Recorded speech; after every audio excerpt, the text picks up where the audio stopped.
Michael Adade is a first immigration child of West African immigrants to London, UK. His parents worked manual jobs for 14 years while working their side hustle for around 8 years before finally succeeding with their own business in the late 80s. As such, he grew up not knowing his parents working for anyone else but themselves. Michael was able to attend private school, and he and his sister were the first in their family to achieve university degrees. He pursued law school before entering the world of finance. There he found his groove in PR and investor relations, and at the tender age of 26, he became a father. Michael has lived in Norway since 2016, and his move to Norway was really an eye-opening experience for him. This has driven him to initiate projects that address imminent issues relating to innovation that Norway must tackle in order to become an elite player within innovation and entrepreneurship. So kick back, relax, grab a cuppa, and enjoy the conversation. So Michael, if you were to describe yourself in 3 words, what would they be? Open-minded, empathetic, and purpose-driven. It reminds me of those dating shows where they ask, "Oh, how would you describe yourself in 3 words?" And so those are 3 that come to mind, but like many of us, there are many more things, but those are things that mean a lot to me, and I think, I value. You're an ambitious entrepreneur. And the last time we spoke, you inspired me with some interesting ideas that you were working on. What projects are you enthusiastic about in your life right now? I've met a few new people in my life, and actually some of them I've known for a while, and during the course of conversations, as what happened with us, you find that you've got common interests, but also common desires and a common purpose. And it's such a liberating feeling when you meet people like that. So I met a guy who's he's a spoken word artist. He creates visual art. He's also a musician, but he's also very purpose driven in terms of passing down positive role modeling for younger people. So we're working on something together that comprises food, entertainment, small business. He's based in Bergen. So we're going to start there, but hopefully bring it to Oslo. And I have another project at the moment, which is about entertainment. It's getting people together, doing something they enjoy, and then hopefully relationships building off that. But I can't say any more than that right now. What's your vision? Broadly speaking, or for these particular projects? Broadly speaking. I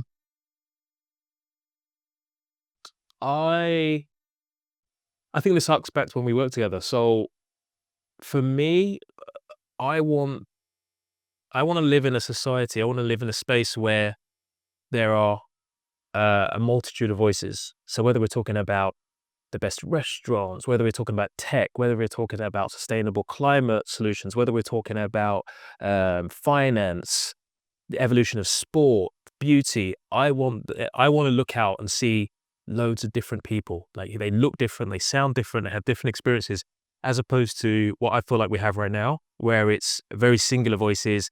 It's white, it's male, it's stale often, and there are interesting people out there. But when you look out, you see essentially the same faces. And I wholeheartedly believe in you can't be what you can't see. So if females don't see people who look like them from particular regions and particular looks, particular experiences, backgrounds, class, then it becomes so much harder. So that's I think my primary obsession pretty much with everything. Fantastic. And you've lived and worked in London for many years, right?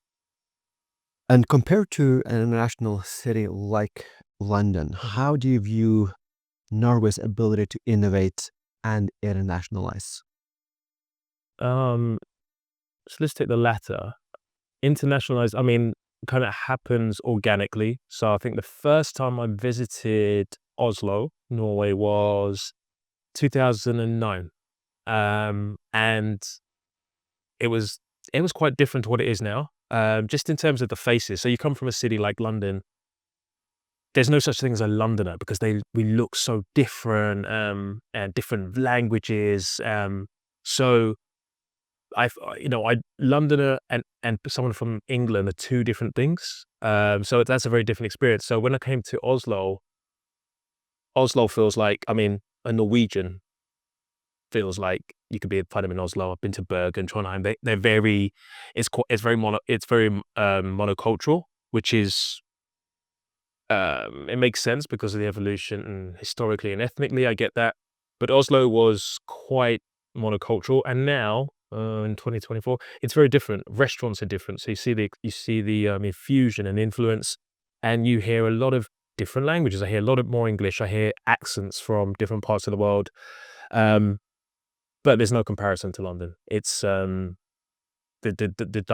dynamism, the speed, the intent. So, for example, when we work together, we put something together quite quickly, which I don't find here. I find that the process takes a while.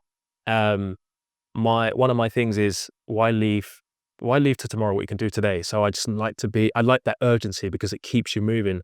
So I think that's the biggest difference I find between, say, London and Oslo, even today. But in terms of internationalizing, it's catching up. It's definitely catching up, but it's still got a long, long way to go. And you see that in attitudes in who the voices which matter, who gets to speak on the things which affect daily lives, health, business, politics. It's the same people speaking all the time, and that hasn't changed very much since I got here. And you had an ambition to change that during our last event. So recently, we hosted an event during Oslo Innovation Week. Sure. We brought in international high flyers to discuss why diversity and innovation are intimately intertwined. It was a very ambitious and successful event. What drove you to initiate such an ambitious event, Michael? So I'd been going to Oslo Innovation Week since I'd arrived. I think the concept of Innovation Week it's really cool especially for quite a small country, relatively speaking, as this one. If you say Innovation Week, it's a very ambitious idea. So I was impressed, but all the ones I've been to, I'm talking pre-COVID here, because COVID obviously changed things. A lot of the discussions were the same. So we're talking about sustainability, for example, which I think is a good thing. But often the discussions, why isn't Norway why aren't Norwegian companies able to scale? Why are we not able to do this? And every single year we were having the same conversations about why Norwegian business culture and innovation culture wasn't able to do the things that you see in Berlin, in Paris, in London, in Stockholm. And it was just a talking shop. And so I realized that in itself is an industry. That is an industry. Let's talk about why we can't do this instead of actually being able to 1 year later say, well, we're addressing this and it's getting better. And it's because it's the same voices, the same looking voices. So I wanted to change that. I wanted to bring in people who are making real impact in different cities, including in Oslo. It just happened to be that all of them were female, right? And I think often females, because especially in business culture, tech, they're not a dominant voice, so they're forced to think of things differently. And I just happen to have some fantastic females in my ecosystem, and I just thought, let's bring them in and let's shake it up and let's have some different voices with different ideas who look different, and visually it was arresting. And I think that's what the first thing you saw was like, oh, this is not what a panel of leaders looks like, and that's such a good thing because that's not how it shouldn't look the way it has been, the status quo. That was the initial I guess motivation, which really chimed with you, and that's why we were able to work together and just do that. Yeah, it was very exciting. Yeah, and it was it was absolutely. much needed. Now, you mentioned oil as part of innovation or in relationship to innovation. What has oil, and Norway has become very wealthy because of oil. What has oil to do with innovation from your perspective? Um, oh, it's provided this country with a lot of wealth. Um, and when you have wealth, you have options, so you can decide how you encourage innovation. At least that should be the goal. I don't think I don't think you've done a great deal with it beyond the kind of conventional things of investing in, investing in prime real estate in Paris or in London Regent Street. Investing in prime real estate is not, I think any monkey could do that. It's not particularly with foresight. I would do some of that because you can never lose pretty much with real estate. Let's be honest. But when you've got the chance, when you've got a small population, you can afford to gamble a bit more. Um, and if you compare innovation rates, if you compare the number of unicorns, if you compare VC seed money I in Norway to the other Nordic countries, it's much lower. Like it doesn't fare very well in comparison to those, never mind the rest of the world. So clearly you're not doing something as well as you should be for a population that's small, highly educated, and has a great deal of money to play with. Yes, I So agree. so and also I don't actually think you're doing a lot with oil in terms of innovation. Mm. I think the percentage of global domestic product we're spending less Mhm, in comparison or in a relationship to Sweden, Denmark, and other countries we like to compare ourselves with. mhm. It's outrageous. We have such an incredible opportunity, I think. And also the allocation to innovation and entrepreneurship is also very, very minuscule. Mhm. I actually see that the argument's often framed in terms of, well, the wealth tax formsskatten means that people don't wanna invest here, and I think that's a cop-out. I think that is hijacking the real problems, which, as I said, during Oslo Innovation, we've talked about many Mm, times. It's about, risk-taking, appetite for risk, but also if you only have a certain type of voice speaking on what innovation, what business should look like, you get groupthink. So you get that herd mentality, and that's what I think you have here. And internationalism, which you asked about before, and in it's manifested in immigration, right? I always say there's nothing that special about London. There's nothing special about Silicon Valley other than it's open to different voices, brilliant talent from all over the world. So the Americans, the only color they care about is the color green on that kind of high innovation level. And if you can make a company money with brilliant ideas, they're like, welcome you. That's all Silicon Valley has going for it. There's nothing special about Silicon Valley, apart from the weather's pretty nice. But that is it. If you go to, I've been fortunate enough to go to Menlo Park, where Apple are, and Facebook and Amazon, and 25, 50% of the campuses are full of people from all over the world. It's not white American. In fact, they're the minority.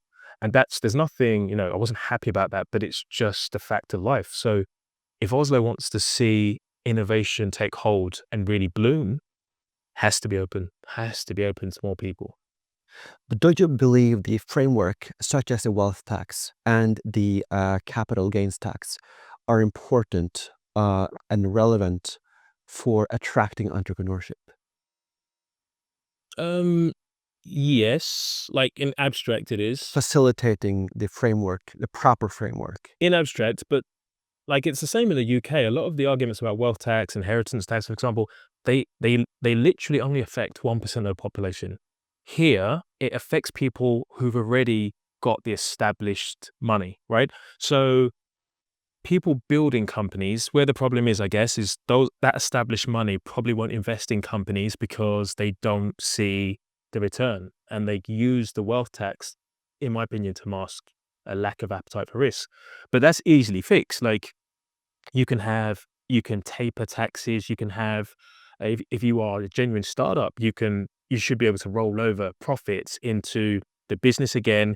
You hold it for a certain amount of years, and then you are able to take it. Maybe you tape it off after 5 years or 7 years, where in that time, if you're making money, you can take it out at a lesser rate than when you are an established business. I think like after 7 years, for example, you're no longer considered a startup. So you can change your definitions, and you can allow people who have created something, generated venture capital, to take back some of those returns without being taxed at 40, 50%. The problem is a startup being taxed at the same rate as the people who own Orkla or whatever. That doesn't make any sense, but that's easily fixed. I don't actually see it as an issue. You change that overnight, you'll get more people saying, yeah, it's a good place to start a business. And this is actually a good place to do business, in the sense that it's stable, it's predictable, access to capital is there, although it's not high, but that could easily change if you get the right people with the right ideas and they choose to come here rather than go to London or Paris. And I think that's easy. One of the things I've always thought about Oslo is one of your best exports should be civil society. I was in Paris just at the weekend. It's grimy, it's dirty, it's just not as pleasant. One of the things people always say in my other job, so I meet a lot of international people that say, this place is so civilized, it's so clean. And it's little things like that that would make people think quality of life actually could be improved. And then you add into that the really smart minds from around the world. You have like the basis for phenomenal growth, in my opinion. Yes. It's very interesting, Michael. You also talked about the falling birth rates. So according to the Ministry of Children and Families, Barne- og familiedepartementet, we have falling birth rates in Norway. Why are falling birth rates a problem from an innovation standpoint of view? And what do you think can be done to reverse this particular trend? I think that's a trend across the developed Western world, right? So it's happening in Japan, it's happening in the UK, and the US not so much actually, because they've got high levels of immigration. Um, I think here in Norway the rate is falling. I think the big things are that if you don't think you can buy a house, if you don't think you can get on the housing ladder, it discourages you from starting a family. And one of the big problems I see it in the UK, see it in the US, increasingly the largest homeowners are not, it's not even, it's not particular individuals or particular class, the middle class, it's actually companies. So in the US, for example, Blackstone is the largest landlord. I think it's BlackRock. No, Blackstone, the Blackstone. private equity company, are the largest Right. landlords. That is crazy. Right. Like financial company being, and whether it's Blackstone or BlackRock or Apollo, the fact that private equity or a large insurance company owns more homes that they rent out, that is a depressing thought if you're 24 and you've come out of BAE and you want to. So that's a big thing. So I think that government need to take much more of a stake in house building, because there isn't, I will say about the public and private, there isn't some private drawer where you've got private landlords or private accountants doing things better than public. Often, and you see it in medicine with surgeons. I remember I've got an eye condition, so I have these special lenses made, and I would go to a National Health Service hospital in London. One time I lost lenses, so I had to go to the private because I couldn't get an appointment. And then I went to the private and found that it was my same doctors who were working at the public sector in the public hospital, and they charged me 4 times the price to get the lenses made. So it's the same people, but they're having to work private because the public sector doesn't pay, because it's been stripped of money, it's been defunded, and then you defund it to pay private sector agents to do the exact same work with the same people. So my point is, the government can build houses that are just as good or just as bad as private sector house builders. The fact that they choose not to is, in my opinion, and I've seen it in the UK, I'm seeing it here more, is political choice. So the people who build most of the houses here, I won't say names, but they tend to be people who are well connected politically, and then they're given contracts to build houses which government could build just as well or just as badly at a better rate.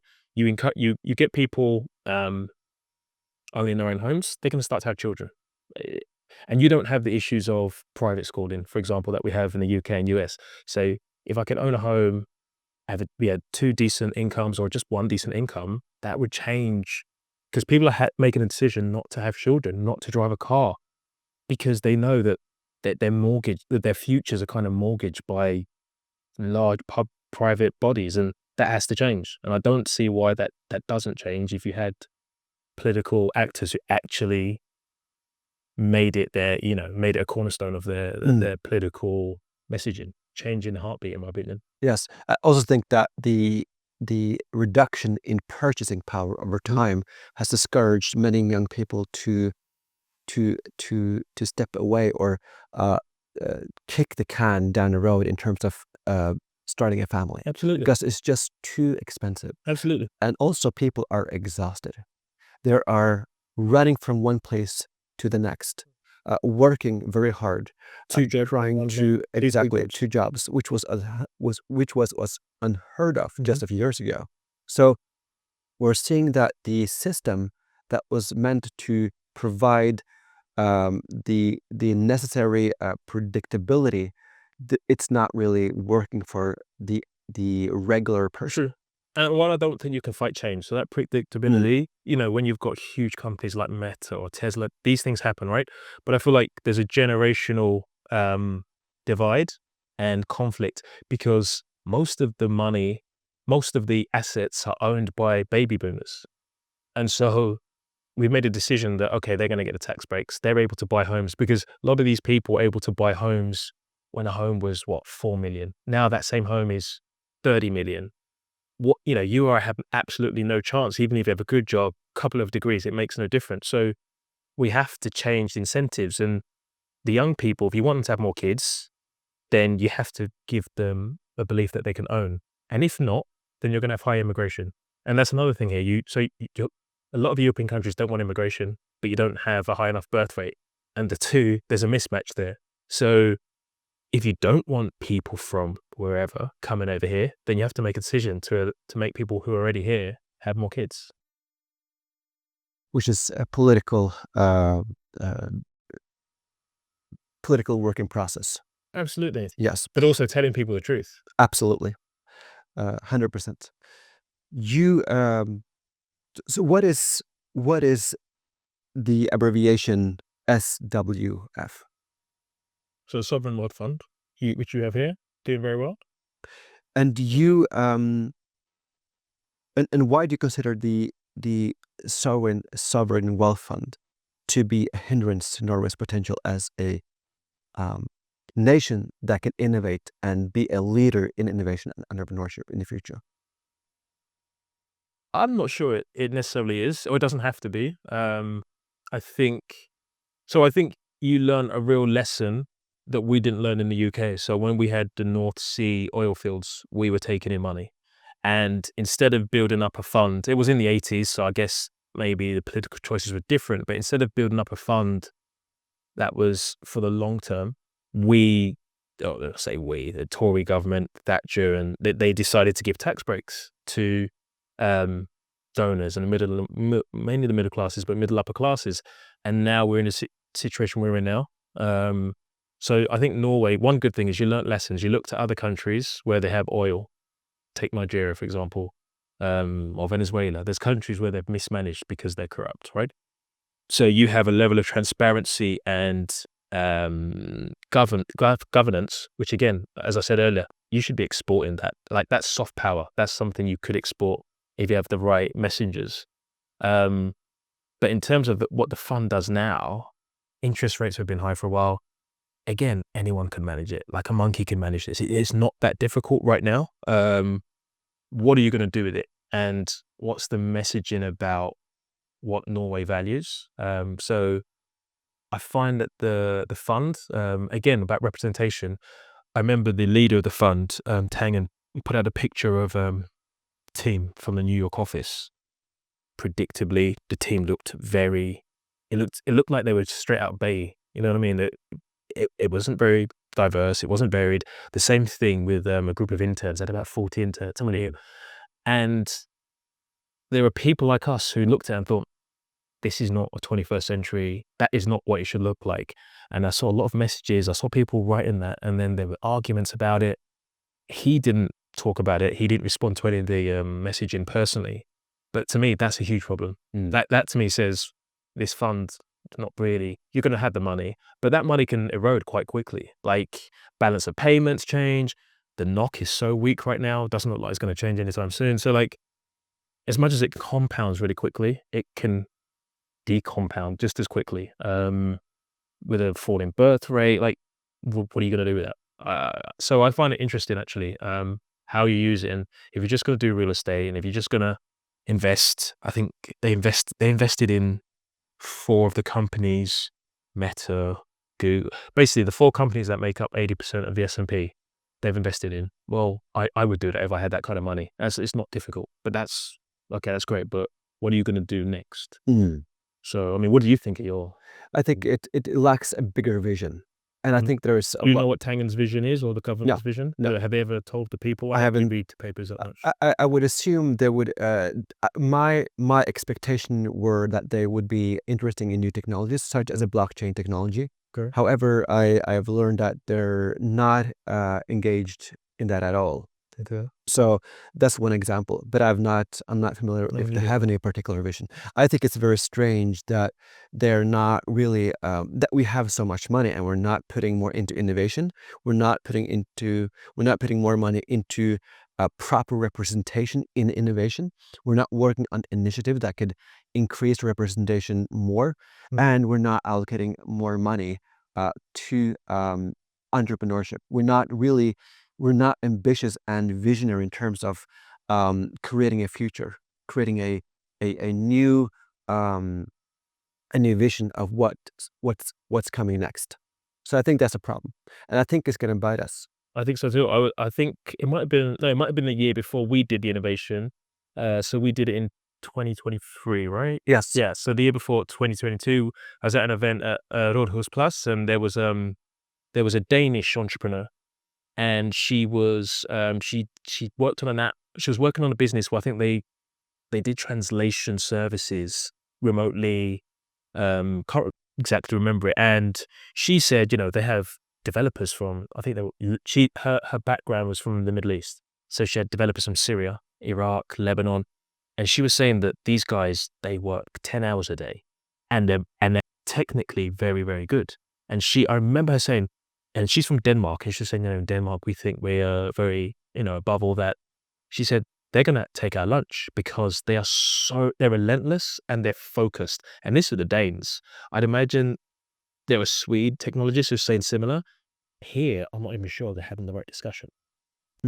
Yes, there is a lack of discussion when it comes to what comes next. We did talk about the industries that we're familiar with, but we're not really exploring new avenues. And I think that's a big problem. I think we cannot continue being free passengers of other countries' innovation and new technologies. We have to start creating our own, and we have to use what we have. So I think that needs to be addressed. You moved to Norway in 2016. Yes, Correct. Yeah. yes, and you had an eye-opening experience coming to Norway. You've started a business here. You've started several initiatives, very exciting initiatives, very successful initiatives. What advice would you give someone who's moving here to Norway and have ambitions of starting a business? I think the first thing is to try and identify with tribe, like people who are similarly driven, not necessarily in the same field, but people who have that can do. Like, when people say why, other people say why not. Like, it's just really important wherever you are to find that. And I think, especially in Scandinavia, weather's dark.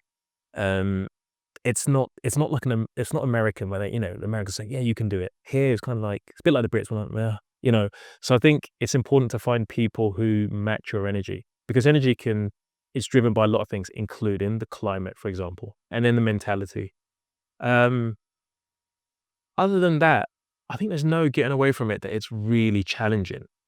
If you are a young Syrian, for example, software developer, if I was being honest, there are many other cities I would recommend you go just because they have more businesses. So if you think of transatlantic, an American or a British or an Australian or a Japanese company, where would you say in the Nordics they would choose to have their headquarters, or they do choose to have their headquarters? Stockholm or Copenhagen. Exactly. So there's a challenge. There's a number one challenge for Oslo to say, how do we get you to come here? And it's the same way with Frankfurt, Paris, when they try to take business away from London as a city of finance. Like you've got to actively think about, okay, how do we do this? Politicians and business people and tourism say, how do we get people here? Take it from those two headquarters. That would be a really big win, and then you can start to build from there. The quality of life is good, but if you are trying to build, you're not necessarily thinking about the quality of life. You are relentless, but I think having clean streets, clean air, places to hike, places to swim, all of that is huge. Massive sell. But you have to give people a reason to want to come here. And at the moment, I don't think they exist. So I couldn't, in all honesty, recommend Oslo over another city if you were looking to build a business. But for other things, absolutely. And that should be something like, I think there's an election next year, 2000. These are the kind of things that people in your position, these are kind of things that start getting out there. People start having a conversation, because the conversations are happening. I have them as friends of mine. We've had them many times. We're doing this now. People our age and younger are thinking about these things, housing and birth rates. And so, needs to be having the conversations, but I couldn't, in all honesty, recommend it right now. And I don't know. I mean, would you? No, for tech talent coming to Norway, I'd say it would be hard. You'd get a job, but Absolutely. you would have a hard time integrating into the social structure. Oh, that's another thing we and have to discuss about. Yeah. And that's I think that's why a lot of people are they stay, but then they leave because they're not being included in the social life of regular Norwegians. They're not being included enough. And let's say you have one person, let's say a couple, moving to Norway. One person gets a job, another person stays without a job and struggles to get into. Which happens a lot. Exactly. That will pressure the couple to retract and move back to where they came from. Or your relationship Or breaks off. move elsewhere where they can accommodate and facilitate. Absolutely. So there is a lot of work to be done in the Norwegian business community, but also political work. I think we have a big problem with attracting tech talent. As a mentor, I've seen that we are not, first off, we're not creating enough exciting startups. And secondly, we're not able to attract enough people. And when they do come here, they don't stay. Right. Yeah. They don't stay. And it's not a language. So for example, language is not a barrier. So like you said, No. social cohesion, integration is a really big point. Totally. But the language do play a little bit of a role, because if you talk Norwegian in the Norwegian companies and you have a person from, let's say, the Netherlands or from West Africa or from London, why not just speak English? Why not have a company policy to speak English? I think there are quite a few companies that say they do, but once people are together in subgroups, then that breaks down, which I can understand. But I feel like it's like, for example, if you have a podcast like you have now and we're talking, you can have a fantastic podcast in terms of content and insight. If you do it in Norwegian, it doesn't matter how good it is. If it was the best, it would grow to a couple of million. Whereas if you did it in Spanish, if we did it in English, obviously I'm talking more about English, we can reach parts of the world where you're like, why are people listening to this in Brisbane? But they would be. And you could have more people listening to your podcast in London, in Chicago, than the whole of Norway. That we're not, it's not, you don't speak English just because you want to give, a big middle finger to the country that you're in. It's because you want to have the most impact. 100%. And that's why what you say about tech, it's about impact. You can still keep culture, which you guys very much do, 17th of May, blah, blah. But especially with businesses, you're not going to attract top talent. If you go to Chinese top companies, they speak English, the working language, because they will have talent from everywhere. It's a no-brainer. It's a no-brainer. Yes. So, as we're talking about this particular subject, Michael, people, I'm sure, interested to know where they can learn more about you. How can they connect with you? Where can they learn more about you? Obviously, you can use LinkedIn and the usual. I currently work at a large business here, Strawberry Group, which is an international hotel business. You can follow me on Instagram, but I think in 2025 I'll be doing more projects, more platforms like this, some of my own, some with others, where we're just discussing these ideas. I think with an election season coming up, as an international person here in Norway, for example, so I've been here 8 years, right? So I actually technically can qualify for citizenship. But that's not merely something that grabs me, because for the many of the reasons we've spoken about, I don't really see my future being here 24/7.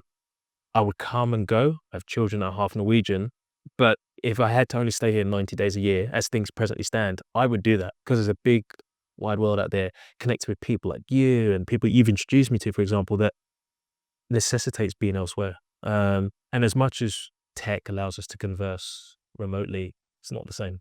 It's It not is the not same. face-to-face, real communities, Absolutely. real conversations, and I think that Brainstorming, get them 100%. together, and It really unleashes an amount of creativity and positivity that you cannot have over a digital in a digital absolutely forum. not. Absolutely not. And I think in terms of where we're going with artificial intelligence, for instance, there's going to be a demand for real communities, for real physical places where people can meet face to face. Any final insights or words of wisdom you'd like to share? I don't know about words of wisdom, but I actually think this place has got great potential. Always thought that. One of the reasons I came over, because I feel like it's quite oligopolistic, in the sense that there isn't that much competition, right? So if you want to build something, you talk about AI, or talk about blockchain. In terms of, if you go to Berlin, if you go to London, if you go to I don't know, San Francisco, there are lots of people thinking the same thing as us, right? So there are lots of people pitching the same VCs, for example. Whereas here, not the case. So in that sense, there's so much potential. And if you did have a fantastic idea, this part of the world would be a great place to come. I've always thought that. But if people aren't even coming, even though there's not much competition, then you have a real problem, right? So it's a question of making it sustainably inviting, as you said, and that is it doesn't seem very hard to you and I, because we've spoken about this many times, but it doesn't seem something that obsesses politicians or business leaders. And I think you asked me about oil. I think that's one of the big problems. Having so much money means you don't really care. Yeah, whatever. That lack of foresight, and it's going to be much younger people than us who Yes. have an issue with it. Yeah. Until it becomes imminent. Exactly, and everything seems so far away until it doesn't, right? So yeah. True. Michael, thank you very much for your time. It was a pleasure. Enjoyed having you here. Yeah. And look forward to catching up and discussing your next projects. Oh, yes, absolutely. In a few months' time. Yes. Yeah, I'll come talk about it. Thanks. Thank you, dude. Appreciate it.